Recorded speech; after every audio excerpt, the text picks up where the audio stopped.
Good morning, everybody. As people come in, we'll let y'all in. But welcome to the, March, I guess it's already March, meeting of the Urban Ecology Collaborative. The UEC is a group of municipal officials, nonprofit organizations, and researchers primarily in the Northeast and Mid-Atlantic regions. We meet on the third Wednesday of each month on Zoom to discuss issues related to urban ecology and urban forestry.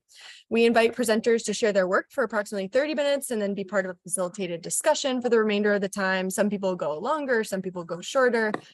It's really a space to learn from each other. So one announcement that we are looking for a co-chair. So co-chairs of the Urban Ecology Collaborative serve a pretty rewarding and fun 2-year term. A lot of good networking happens during this. And we've been really grateful to David Meshalam for his work since January of 2021. He may keep being co-chair as we go through, and we'll have his help still. We didn't change the Zoom link. He provided the Zoom link today. So thanks, David. And if you're interested in learning more about that, please give us an email at urbanecologycollaborative@gmail.com, or you can let us know at a meeting. And today we're really excited to have Karen Cox here to present urban forest management starting from scratch. So Wheeling is a beautiful city along the Ohio River. They're surrounded by hillsides, steep and slip prone, which means most of them are covered in trees. Topping is still the normal for them, and their current planning codes are outdated for tree science. So in an effort to provide outreach on proper tree care, they devised a planting project that Karen will tell us all about. Karen is an assistant professor for West Virginia University Extension and county agent for agriculture and natural resources in Ohio County. Her background in forestry and understanding of trees has led her to utilize her role as a community educator to improve the health and distribution of the urban forest in Wheeling and West Virginia. She holds a bachelor's in forest resource management and a master's in forestry. She's a certified arborist, founding chair of the Wheeling Tree Board, and founding member of the Wheeling Creek Watershed Alliance. She is also a co-host for a weekly radio program / podcast where she discusses a wide variety of issues surrounding farming, forests, and similar topics. So with that, we're really excited to have you here, Karen, and feel free to take it away. All right. Well, thank you so much, Erica. I appreciate the opportunity to talk to everyone today. I'm kind of an unusual presenter maybe because extension is something that, or I guess a program that doesn't bridge into forestry much. I know Penn State has a pretty good forestry extension program, but especially in the urban side of things, when you're talking about urban forestry, there's not a whole lot of just us county agents that focus too much on it. But again, thanks you for giving me an opportunity to share my journey with you guys today. I want to share with you what I have learned along my way and the hope that it will perhaps help to inspire you or maybe give you an idea on how some techniques you can use to circumnavigate any problems you have been butting your head up against. So this is, I can get this to work here. Why aren't you advancing here? Oh, there we go. Oh, now it's going backwards. Okay. It just was a little slow reacting. So as an extension agent, I wear a lot of hats, as you can see here. I often joke that I am responsible for responding to questions on everything that is living, will live, or once lived. So I provide help for livestock, produce, high tunnels, forestry, forage testing, mineral rights. It's a whole gambit, and it's pretty crazy. And so, but we all have a little bit of a specialty, and so mine is trees. And if you ever wanted to tune into a podcast to learn about agriculture and how it impacts your world, we talk about a variety of all of those different topics, and I would love to hear back from you if you do tune in. So it is a weekly podcast, so that's fun. And it also goes out on 1170 AM radio, which you guys can probably get in your regions because it goes all across the East Coast.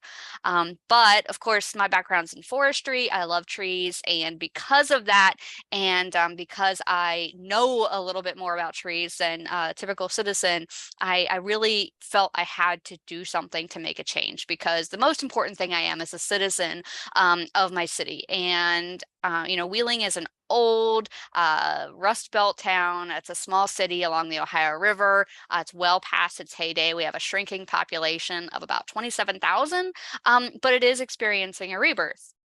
However, this is what I have to look at every day. And you don't have to read that. That's just what I sent out as the description here. But I mean, these pictures are really just a subsample of the topping epidemic that inflicts this city on a daily basis. And with my main role as an educator, I have tried to give trainings on proper tree care. You know, I talk to the master gardeners, and sometimes they sit aghast in the audience like, oh my gosh, what have I done to my tree? But the ones I've offered to tree care professionals have actually been met with complete disdain, that they were offended that I would suggest such a thing. And I even had one person who stated in class very broadly that if I trimmed trees like you're suggesting, I would never get another job in my life. And so this is a whole culture that I'm going to have to work with changing. You know, I even talked to a neighbor who had recently had his trees topped, and I was just trying to figure out, was it the tree pruner or was it the tree owner that had caused them to be cut in this very, very frustrating way? And it was him, it was the owner, and he was very upset that I would accuse him of pruning a tree poorly. And so I've learned that, you know, that's maybe not the direct approach that I need to take. And so I needed to really find a way to start eliciting change in the culture from the bottom up.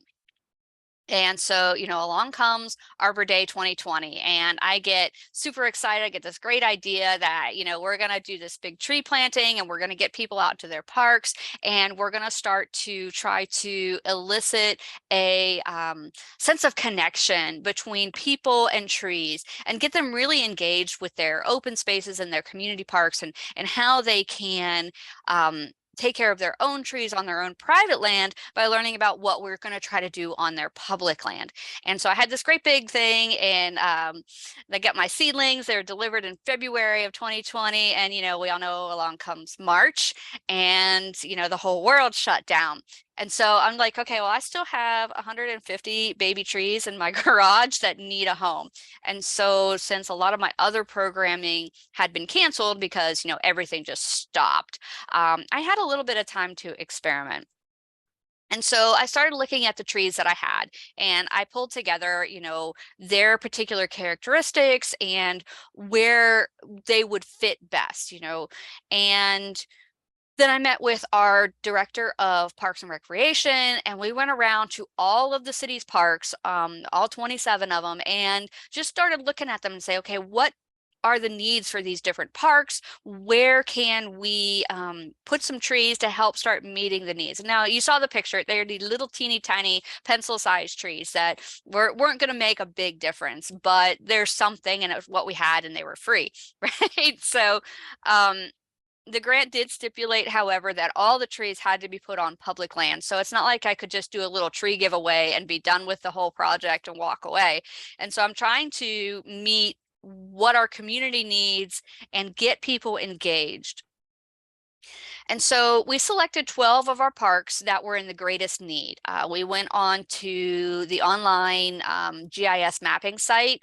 We have a lot of oil and gas activity in the area. And so our county put all of the tax plats online. So you can go online and you can find any property and the boundaries pre-marked. And so we just downloaded screenshots basically of the different parks, and then we figured out where trees could fit by doing some on the ground reconnaissance, and then we labeled where on the map or on our little treasure maps that the tree was going to be planted.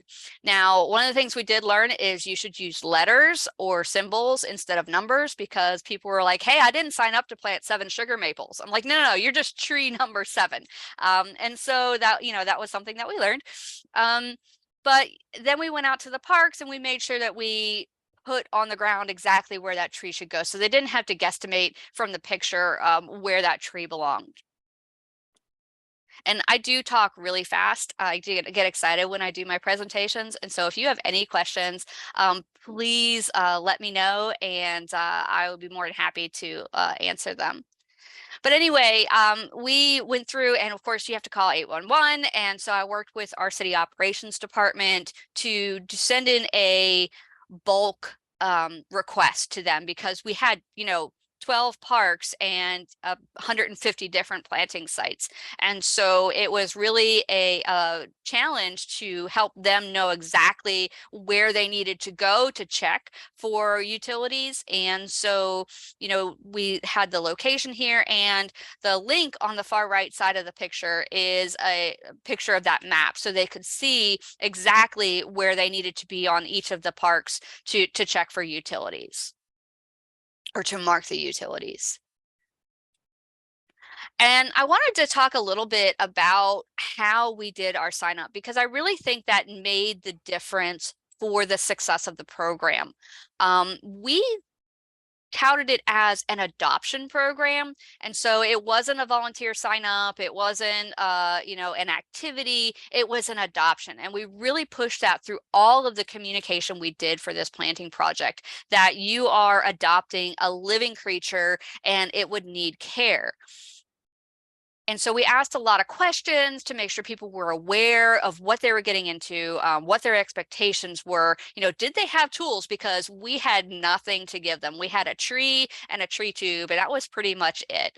And so we needed them to recognize that we weren't doing anything other than giving them a tree, and then it was all on them. And so, again, we really wanted to focus on how we phrase the questions, because we wanted to know that they were going to go back and care for this tree. Because when you're scattering 150 trees across an entire city, it'd be a big deal for me to have to go back and water every single tree. And so we just couldn't take that on. We really needed the people who adopted a tree to go back out and water it throughout the summer. And so we really focused on and kept, you know, hitting that you've got to go back, you've got to go back, you've got to care for your tree. It's a living thing. You're making a commitment. And we basically made them sign this adoption form. And we gave them really specific instructions, and we also made a fact sheet and made a YouTube video. We did everything we could to make sure that they'd thought through the process that they would need to do before they put this tree in the ground. And then we had people tell us where they lived. And, you know, this is where it gets a little tricky, because, you know, privacy and all of that other stuff, but we really wanted to make sure that we were creating a sense of community and creating a sense of place in these areas where we're putting these trees in the ground. And so we really tried to match people who lived closest to a park of their their neighborhood park, basically. And we did have some people who didn't want to plant in their own neighborhood park. And, you know, for that, we tried to figure out, well, why? I'm like, well, that's where grandma lives. And, you know, we visit her a lot. And so it'll give us something to do when we go to grandma's house. And so there was some personal interaction that we investigated for things like that.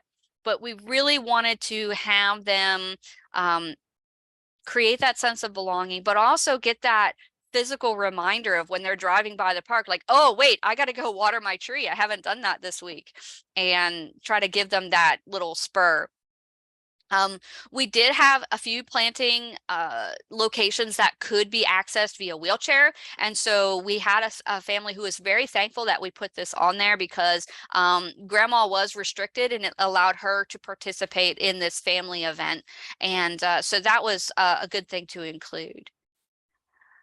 And again, emphasizing they're adopting a living thing, they have to go back.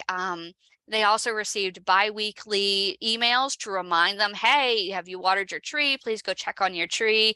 Some of the volunteers even started posting on Facebook, hey, you know, I watered my tree today, and don't forget to go out and water yours.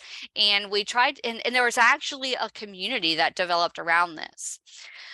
This is another way we've helped to personalize the system to help keep people engaged. And we printed these really simple temporary tags. We laminated them, but they put their family name on most of them. Now, one of them was adopted by Gardening, Golfing, and Harley Gals. I thought that was a lot of fun, but it was their own personalization to it. And you know, for this, it was kind of anonymous, but in that neighborhood, everybody knew who they were, you know. But most people, they would have their family's name on it. And I think when you have, you know, this thing that the whole community is aware of that has your name on it, again, giving you that little bit of push to please go back and take care of it. And also to give them that connection that this is your tree in your park, in your community, and helping them to build that connection and that sense of responsibility to the community as a whole. And we used hashtags to help people share their photos so that people could go and see all of the activity that was going around this planting project. And it did help to keep the project alive throughout the summer. And because people kept continually posting pictures and you'd have their kids playing around the trees and things like that. Some of it was used to complain about, hey, the city ran over my tree. And so that's an issue we're still fighting about, is working with operations and training their lawnmowers to not go so fast, but that's a whole nother issue. um, so we gave them really clear directions on how to plant. Like I said, we made a YouTube video. We went out to the parks and we spray painted on the ground exactly where to dig. And we made the white circle around that little dot so they knew how wide to make the hole. Because one of the biggest problems when planting trees is they want to go down and not across. And so we really wanted to loosen up the soil, especially these are urban parks. They get a lot of foot traffic, a lot of parking. And so the soil has been compacted over the years. And so we really tried to make sure that we provided that extra root space for the trees to get started in. And we also encouraged people to add mulch and then to protect their tree, to go back out and check on it and keep it protected. And so once the trees were all assigned to a location, we invited the master gardeners to come in and they helped me prune off any J roots. You can see there's a little guy in the middle there. That was a red bud. They had terrible form, but you know, what do you want for nothing? So we wrapped them in moist newspaper and then we put them in a bag. We labeled all of them. We used Right in the Rain paper so that we didn't have to worry about laminating, and so that we knew that the tag would decay within the year and not have to worry about it strangling the tree or girdling the tree as it got bigger. And then here we are ready for our distribution site. We parked in the library, which was of course closed, and we did a little drive-through system. So no one even got out of their car. We put the tree in the trunk. We handed them their information and they all got a stake and a tree tube and information on how to plant and reminders of when to go back and care for it, and a little bit of information about the tree that they were adopting. And of course their tree tag and some zip ties and all that. One of the things that we did not specify in our instructions that if you guys want to adopt this type of idea, I recommend you do, is let them know that they need to zip tie the tree stake to the tree tube and not to the tree. So that was one problem that we ran into. Most cases it was fine, but there were a couple issues where they actually put the stake right next to the tree instead of the way it was in the picture. So we needed to be a little more clear on that.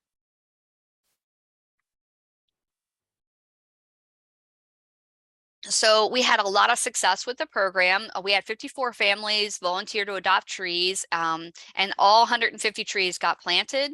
Only 4 trees got planted in the wrong place, and so I thought that was pretty amazing.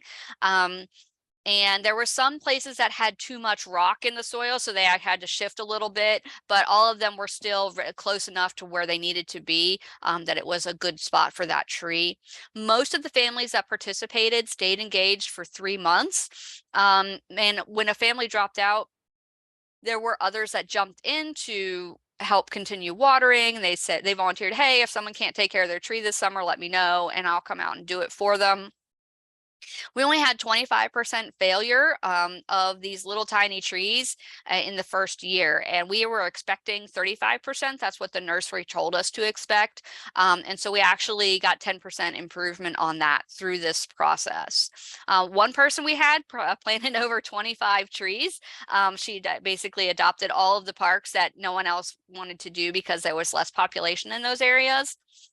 But this activity really engaged the community, and it got a lot of press, and we had people knowing about it. And so we took this opportunity, so we gave them something to do, and our main goal was to give them something to look forward to in a time where there was a lot of uncertainty. You're planting something that's not going to be mature until your kids are grown. And so they were focused on the future instead of the present. And I really hope that helped them through some of the tough early COVID times. But we took that impetus, we rolled it into a city council presentation. And my initial contact was not just to expand the planting opportunity, but also to get them to focus on some of the bigger issues around urban forest management. And I tried to impress upon them the many values of trees in an urban area, and the value of managing the trees in a non-crisis of response manner, which is our basic we only deal with it once it's a crisis mentality.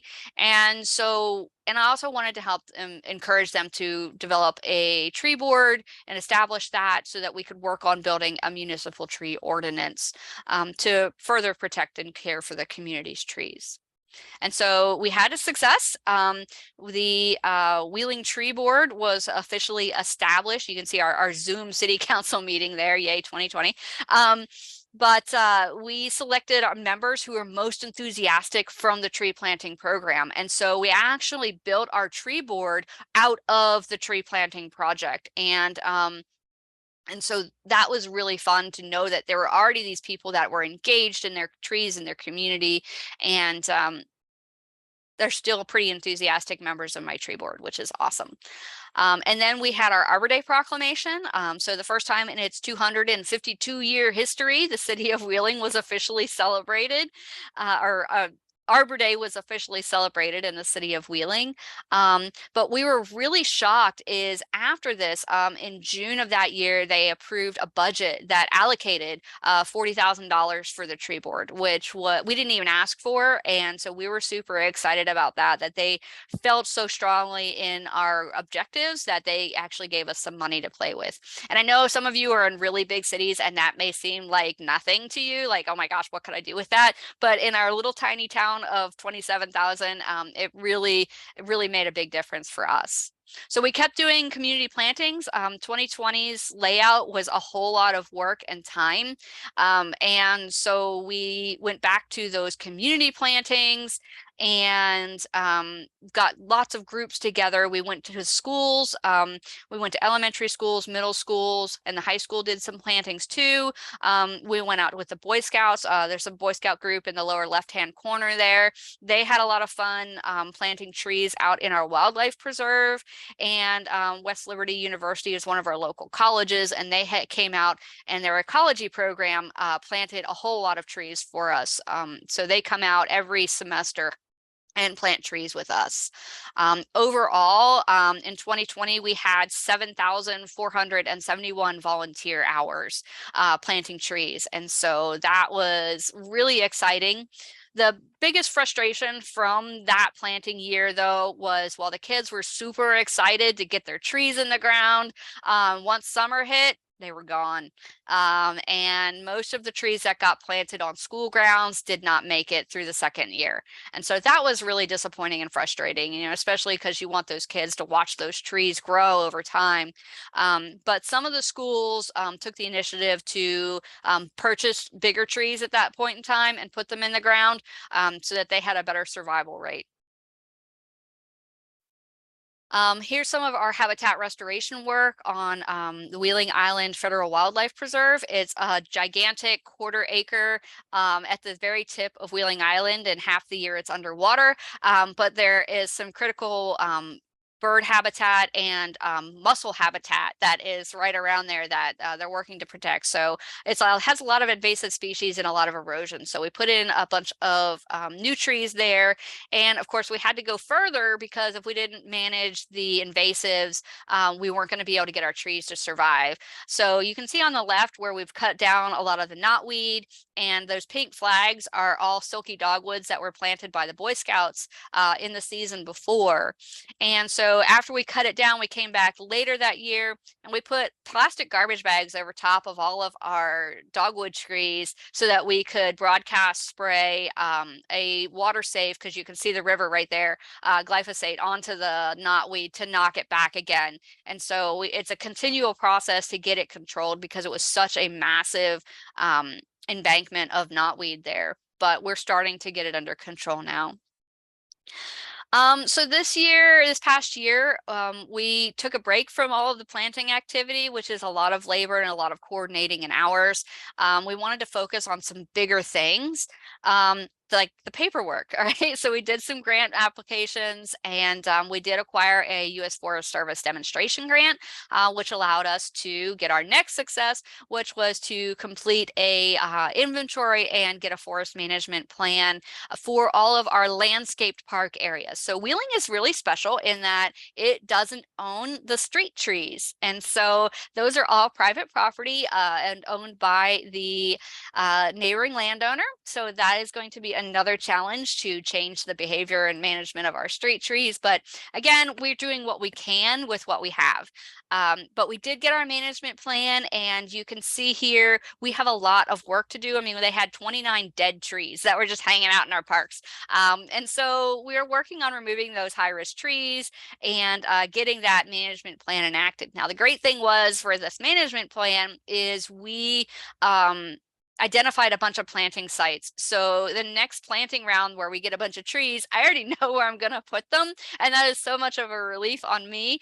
It's because I don't have to go out and ground truth exactly where all these trees can go. And so now we're facing our next biggest challenge, of course, after changing people's minds, which is the really big challenge ahead of us. But, you know, of course, finding funding to implement this really cool management plan that we have now. But overall, since 2020, we've organized the acquisition and planting of over 350 trees. We've coordinated 8,000 volunteer hours, which has a monetary value of $240,000. So I thought that was pretty significant. We've given 15 local programs on trees and their care to local community groups. And of course, we've gone out and improved the safety of our parks by taking care of some of those higher risk trees. And that $1,500 in grant funding really helped sponsor this whole big change that we're making now. Now, I do want to point out that we have 32% of the trees recorded in our inventory were over or under 8 inches in diameter. Nearly half were the ones that we've planted in the past 3 years. So you can see we've really impacted the future of our urban forest here. And our mature trees are really on that high end of quantity. So nothing has been planted in years in our city. And so we're really trying to rebalance our tree canopy. And of course, spread it out to, we did the tree equity scores. And so we're also trying to address tree equity in our community and make sure that we're getting trees in locations that don't have a lot of urban cover. And of course, we talked about funding, but I do want to try to get a 5-year research program going, and hopefully that'll help give us some funding to get some of these things moving forward. But more presently, I had no idea how hard it was going to be to get an ordinance passed. I've been working 3 years on this and we still don't have anything. So I'm actually trying to shifting a little bit in that I'm working with the planning office to update our planning codes, because this is what our planning code requires: curbed boundaries, small planting zones, spread out trees. And, you know, they even state when they're measuring their caliper, they're measuring it 3 feet above the ground, which isn't nursery standard. So I don't even know where they got a lot of this stuff. But I'm working with them to update the science of their planting code to actually help trees survive. Because right now, this is what their code gives us, and we have a lot of localized flooding when it rains. A lot of our trees in our establishments are dying because they weren't planted well. They don't have enough soil, and yeah, it's fun. So I've also found out that one of the things we can do is to change our contracts that the city uses to hire people. This wasn't something I ever realized that I could do, but the city's lawyer decided that, hey, well, since we're having trouble with the ordinance, let's try this. And so I'm going to be updating the contracts so that we are including ANSI standard requirements, no topping requirements, so that when we do hire someone to do the work for this management plan that we have, that they have to use proper pruning practices, which will make me very happy to not see any more topped trees in our park system, at least, right? So again, make changes where you can. Now, to keep our tree care industry working, we want to make sure that they know what they're going to be expected of them. So later this summer, we're going to be hosting a training for them where we're going to talk about what are the ANSI A300 standards and how, can you apply them with your company. This is what's going to be required to do any work for the city. And by the way, here are the ISA best practices manuals, so you can't say you didn't know.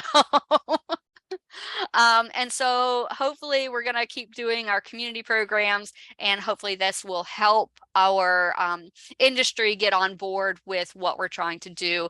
And once that mentality, people start seeing a change in what we're doing on city property, hopefully that will inspire them to say, oh wait, the city is changing what they're doing, we're going to start changing what we're doing on our private trees as well. And that's kind of my hope. And fingers crossed we can start to change the culture. I know I still have a few years to go on making any real change there, but again, baby steps moving forward, and I'm pretty excited so far. So with that, I want to open up for any questions, and encourage you to please fill out my evaluation with extension. We live on evaluations. It proves our worth to our people who pay us. So I would appreciate if you could fill that out. You can either use the link or, well, I can put the link in the chat box, but then or you can use your phone to take a picture, and open the floor to questions. I'd love to talk to you all. Great. Thank you so much, Karen. What a great presentation. And, Wheeling might be smaller than Boston or some of these other cities, but I think it's really, really interesting to hear from other cities. Like you're doing this urban forestry work, you're doing all this different multi-sector type of work with the extension, the agriculture, everything. I wanted to just ask you about that street tree thing. So I don't know if you can say more about that. I don't have a specific question. I just think I've never heard of that. So it's a West Virginia thing, because we got to be different. But it's not even all of West Virginia. There's a few cities in West Virginia that back in the 1920s were working on ways that they could have less responsibility and liability. And so they got rid of all of their street trees and gave them to the adjoining landowners. And so now, and I'm trying to, I wanted to put in our tree ordinance, please prune your street trees 14 feet above, streets, and 8 foot above sidewalks. They didn't want me to put that in there because those aren't the city's trees, and therefore we can't mandate to them what they're supposed to do, or they might think that, well, we're taking responsibility and therefore the liability.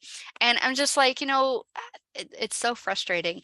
But yeah, we don't have any street trees are fully and totally the responsibility of the homeowner or landowner unless it becomes a hazard, and then the city has the ability to come in and deal with the hazard and put the bill back to the landowner. So it's interesting. That is so interesting. And I promise I'm not going to hog the whole question section, but I do have a couple of updates. On Monday this week, we had a 3.5-hour hearing about a tree ordinance in Boston. So right in the same boat where folks have been working on this. I think the community members, some of them have been working on it for a couple of years. The city council kind of put a pause when we were coming up with our urban forest plan that came out in September of last year. And now it's kind of charging forward. So we're really thinking about ordinances. And the Society of Municipal Arborists had a free webinar from Naomi Rotramel from Austin, Texas, which has a 40-year-old tree ordinance that happened this week. So I'm going to put just a link to my notes from that webinar in the chat, because I thought it was really, really good. You can also find it from Society of Municipal Arborists, but they're open to explaining kind of what they have going on. The ordinances that I'm looking at right now and that I'm talking about right now, so Boston and Austin, they both cover public and private land. So I'm really interested in kind of hearing what people have to say and hearing what your experiences are with like private landowners actually being engaged with urban forestry. And, you know, Naomi was saying like, yeah, there's a lot of pushback if, you know, someone's told they can't prune more than 25% of the canopy of their tree and it's a private tree in Austin. And I think in Boston, we have a lot of development going on. We have a lot of landowners who may not be, you know, tree people, but they have potential to become tree people soon. So I'll put this in the chat and feel free to, it's just like a bunch of screenshots and notes and stuff, but Gotcha. Awesome. Naomi Thank you for seemed sharing great. that. Yeah, and then I'll open it up for other questions. And Yeah, I mean, even in West Virginia, the city of Morgantown has a tree ordinance that deals with private land as well as public land, and there's planting restrictions and removal restrictions for certain sizes of trees, and so they have gotten some pushback on that, especially recently. And, you know, I have done some reading wherein sometimes those size requirement restrictions can actually decrease people putting trees in because they don't want to have to deal with it once it gets above a certain size. And so I don't know, it's a hard thing to measure. But right now, I can guarantee you that our city is not at all interested in working on private property and trying to encourage people to do the right thing. I mean, we have ordinances that say how tall your grass can grow. I don't see why we can't have an ordinance on how to prune your tree, but I'll take what I can get right now. So baby steps again, you know.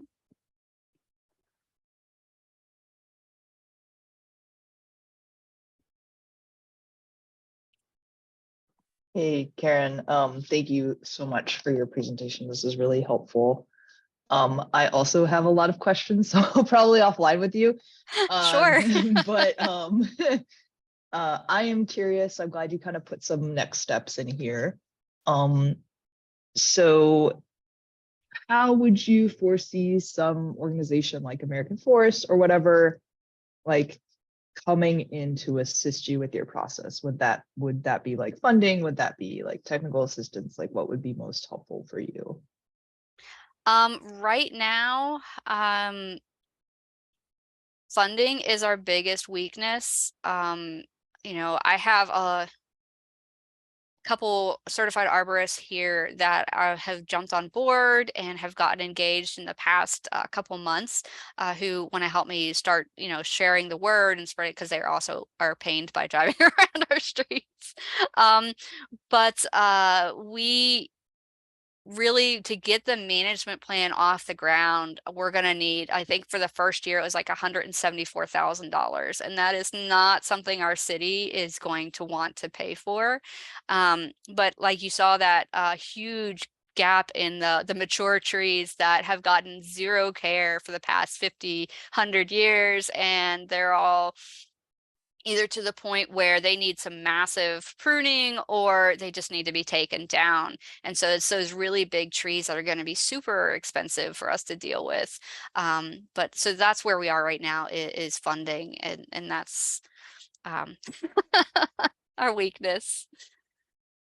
So if you got money, we'll take it. I know. That's the problem. I can't promise you anything. I can just listen.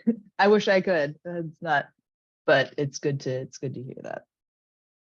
But we also are working with a sister organization that just got on the ground, the Wheeling Creek Watershed Alliance, where we're working on managing, because we have some pretty big stormwater issues here, and a lot of that is related to untempered development, impermeable pavement, and the loss of our forest cover. You know, and like I mentioned earlier, we have really steep slopes, you know, probably 20-30% slopes all around the city. It's in like a little bowl.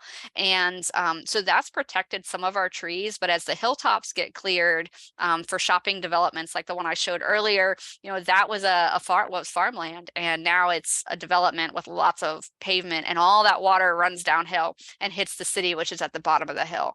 And so that group group, we're working with that group to really try to push these modern techniques to deal with stormwater and raise awareness that there are things that can be done with stormwater, and it's what we're doing right now is the most expensive method.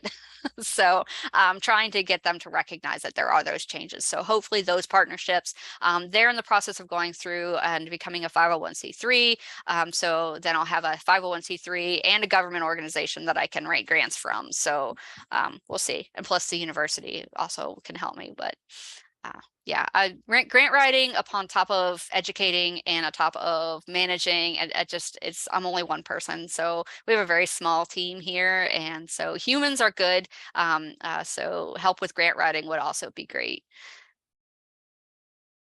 Just to add in a couple of things that came up, you said that there was a wildlife reserve, and one thing that I think really intersects with the Urban Ecology Collaborative, it usually always requires partnerships among community-based organizations and with like the U.S. Fish and Wildlife Service, and you can kind of get these $50,000 grants for with 5 partners to do 5-star grants, and that can be part of urban bird treaty cities.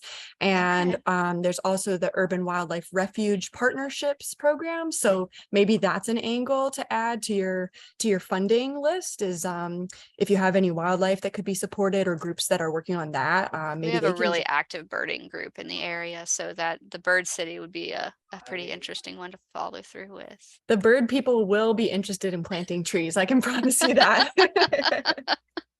Awesome.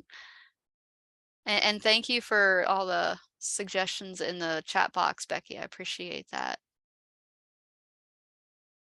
No problem. That's for everybody and anybody.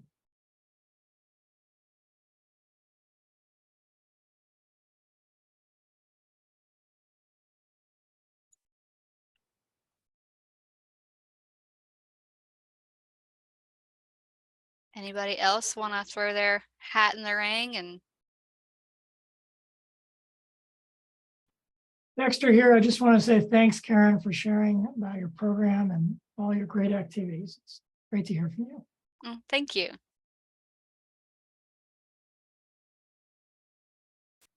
I guess I can ask a couple more just about the city itself.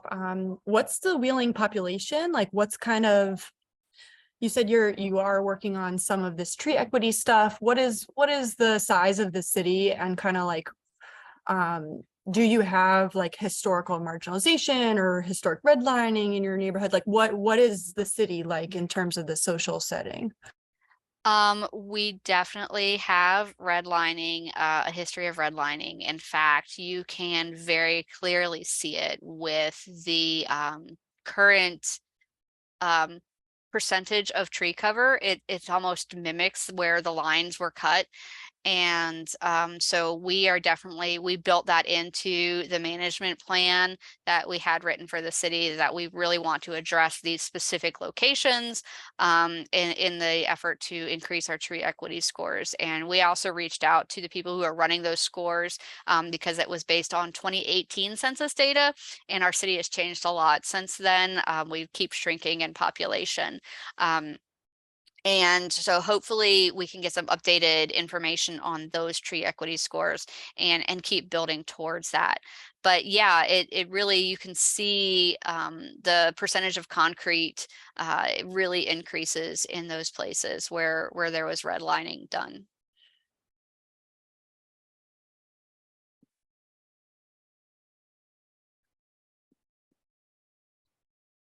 All right, I will back and forth with Erica. I am curious. I'm curious to hear if you have been able to get out to the trees that were planted in 2020 and how they're doing. So we have one of our members of the tree board, the one who planted 25, she goes out every year and checks and monitors the trees and remulches them. So she's done a lot of physical labor for us, which has been wonderful. And so some of them have been replanted, And unfortunately, I haven't really kept track of the percentage of the mortality. I've just been, you know, okay, that got replanted, let's keep going, because there's been so much going on. But in each of those places where we initially had a tree, unless it was deemed to be unsuitable, like those ones I said that were super rocky where they moved it, it still just was not a habitable environment for the trees we were trying to put in there. So we canceled those locations. Also, we ended up, one of our biggest problems with tree success has been the mowers. We have had so many of our young trees mowed over that it's been really, really frustrating. And so we're really arguing with our city operations department. And when we asked for who we wanted on our tree board, we wanted the director of operations on our tree board. And so he hears from me regularly. But we also tried to get, you know, the director of the Wheeling also is unique in that the Wheeling Park and Ogilvy Park are not run by the Parks Department. They're run by a separate board, and they have their own separate budget and their own separate management style. And so, but they're our biggest parks, and they have a lot of natural areas and landscaped areas. And so I wanted them on the board as well. And so I tried to load the board with people I thought would be able to have an impact on the actual management and hands-on the ground and how the city was reacting to the trees. And so that has been helpful, but it's still, when you have a small city with a small budget and you've got 6 people that have to mow all of the grass in the city, they're in a hurry. And so that's been a problem that we're trying to address. That's not really connected to trees, but trying to make sure that our operations people have enough on staff to be able to properly not mow over our trees. And Ogilvy has that problem as well, in that their summer staff that they hire, they often have problems where they just don't know anything about trees, and weed eaters have killed a lot of the trees on their property as well. So again, when we're doing this training later this summer, we're going to be inviting all of the municipalities in the area and all the landscaping companies as well, because there's a lot of volcano mulching that still happens, and of course all of the tree pruning companies. So it's going to be a pretty massive invite, trying to figure out how we really encourage them to actually come to the event. So if you have ideas on how to get professionals to take a day off of work to come to a training that they don't really care about, I'd love to hear it. We've tried feeding them, but that's not always enough to get them to come. So I'm open to that. I've been thinking about that a little bit in terms of like a person that wants to take days off work to go like learn how to climb. So it's like, I actually want to go learn how to be an arborist right now. So it's a little bit different, but I think one thing that can help is, like, if you are talking to the company owners, I know the people that you want to be there are probably the folks who are doing the work, who may be the owner operators, or they might be staff, and seeing if they would pay them to go. That seems a little bit like maybe they could get some sort of badge or accreditation for like, okay, your company has been to this training, so that, you know, customers of theirs, or they can market it as a badge. Those are a couple of ideas from there. I was going to ask you a little bit about species. So I don't really know West Virginia. What tree species are doing well where you are? Do you have pests and diseases that you're watching out for? Like, what's your favorite and your most troublesome tree? Okay, so my favorite tree is the eastern hemlock. I absolutely love the eastern hemlock, and we have a lot of them here. And we unfortunately also just are starting to see a lot of hemlock woolly adelgid come in. And so that is going to be really frustrating. 32% of our urban forest cover is eastern hemlock. So it is going to be a huge hit. We lost all of our ash from emerald ash borer, and we still have dead standing trees resulting from that. And so that's another frustration, in that we're trying to manage these invasive pests, and our diversity is not all that great. We have way too many maples and way too many ginkgos, in my opinion. But silver maple was a very popular tree that was planted in this area, and of course, it's also very fast growing and very brittle and prone to quick decay, and they've all been topped. So we're going to have a whole bunch of silver maples falling out in the next couple years. They've already started. We've already lost quite a number of them. The next largest planted tree in this area is pin oak, and they were all planted in 3-foot tree lawns. And so, of course, all the sidewalks are being lifted. And of course, the sidewalk and the tree, remember, are private property and not under the management of the city. But the city is pushing through an ordinance that is going to really enforce the repair of said sidewalks. And so as the city is pushing to repair all the sidewalks, they don't realize that they are in fact pushing to kill all of the street trees. So I don't know what to do about that. I don't know if that's a blessing in disguise, because the trees were planted improperly to start with, but I don't want to lose all of our neighborhood tree cover just so that we can have nice smooth sidewalks, because all of our sidewalks are a nightmare. They're, you know, they're like this. They're not level at all. And but they do need some love.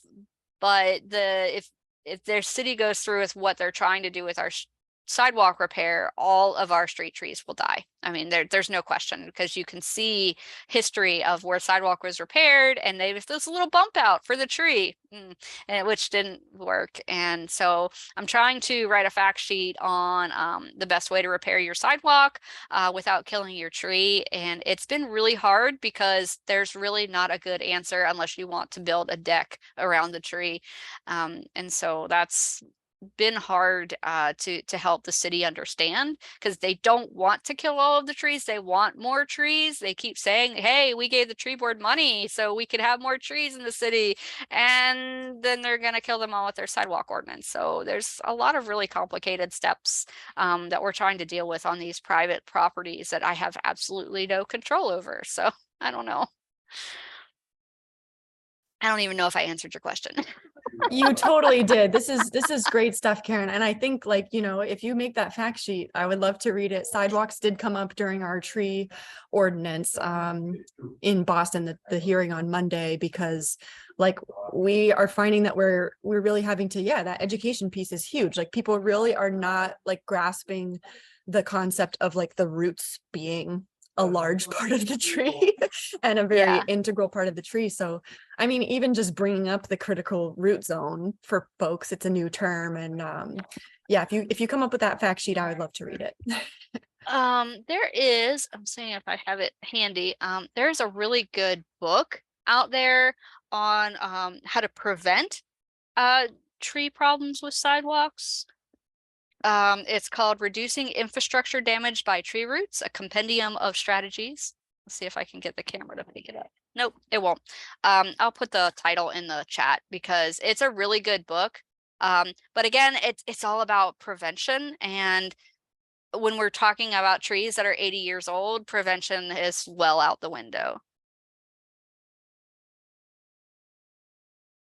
Great. I want to give a minute for anybody else who might have a question or a comment.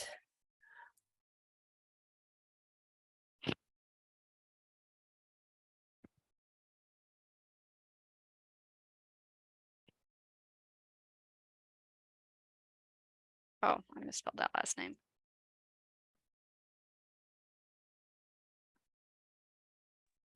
Sounds like folks are in more of a listening mode, but thank you for that link. Eric says in the chat, has there been any effort to get people to move away from topping their trees?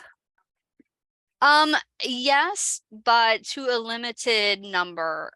We try to do neighborhood tree walks on a regular basis, but we need to get invited to go do those things. And so we keep trying to push out to different community organizations and say, hey, we're available to do programming if you'd like us to join you. And then we walk around neighborhoods and we say, okay, this is why this tree is dying. This is why this tree is in decline. And, you know, it almost always relates back to topping or sidewalk repair. You know, 90% of the discussion is topping and sidewalk repair. So we are trying, but again, again, we have not reached nearly enough people.